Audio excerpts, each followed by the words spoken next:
જામનગરના પૂર્વ રાજવી જામ સાહેબ દિગ્વિજયસિંહને મરણોત્તર ભારત રત્ન આપવાની માંગણીએ હવે જોર પકડ્યું છે।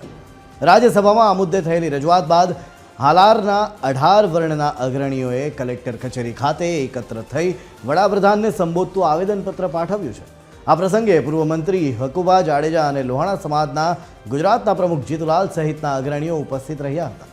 જામનગરના પૂર્વ રાજવી દિગ્વિજયસિંહે પોલેન્ડના નાગરિકોને આપેલા આશરો અને આઝાદી વખતે રજવાડાઓના એકત્રીકરણમાં ભજવેલ ભૂમિકાને આજે દેશ અને દુનિયા યાદ કરે છે।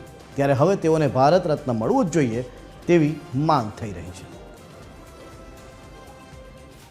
ભૂતકાળમાં જ્યારે દેશ આઝાદ થયો ત્યારે આપણા દિગ્વિજયસિંહ બાપુ જામ સાહેબ કે જેમના સારું એવું ભારતને અખંડ રાખવા માટે યોગદાન હતું અને માનનીય શ્રી સરદાર વલ્લભભાઈ પટેલ સાહેબ પણ એ અંગે બોલેલા કે જામ સાહેબનું આમાં ખૂબ સારું યોગદાન હતું દિગ્વિજયસિંહ બાપુનું।